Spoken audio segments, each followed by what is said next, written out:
Iconic theme song ng Itbulaga muling inawit at pinatugtog ng TVJ na sina Tito, Vic and Joey at mga legit the Barkads, matapos ngang pormal na mabawi at maipanalo sa korte ng mga original hosts na sina Tito Soto, Vic Soto at Joey De Leon. Ang trademark na Itbulaga ay ngayong araw nga ng Sabado, January 6 ay muli nating napanood ng live sa opening episode ng original Itbulaga na muling kinanta ng mga legit the Barkads ang iconic theme song na ito na noon pa man ay talaga namang sila na ang ating nakasanayan. Matapos din ang ilang buwan na pakikipaglaban sa korte ay sa wakas ay muli na din nagamit ng TVJ ang trademark na Itbulaga ngayong araw sa TV5 network na kanilang bagong tahanan sa ngayon. Narito ating panuurin ang naging masayang live opening episode ng original Itbulaga ngayong araw. Kapit sa katotohanan.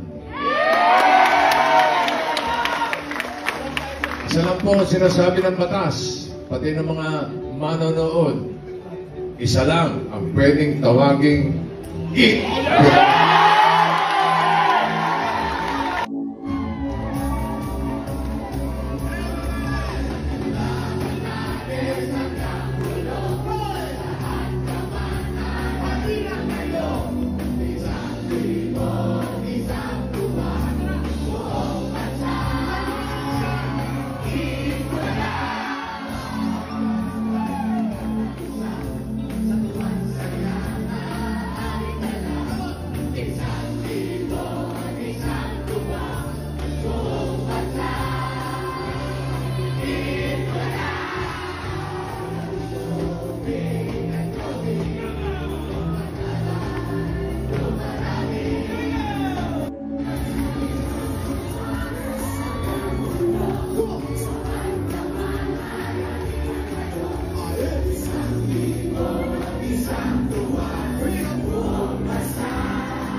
Live na ba yan?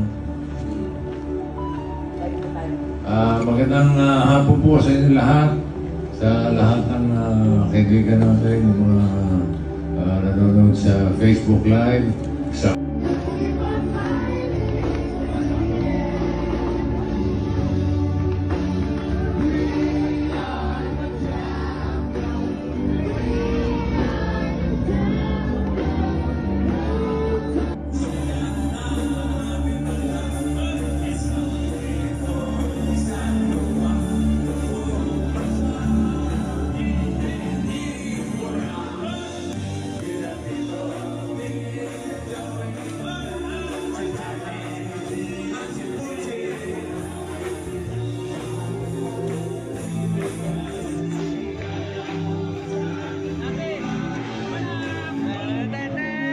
Buong bansa ay nagkakaisa.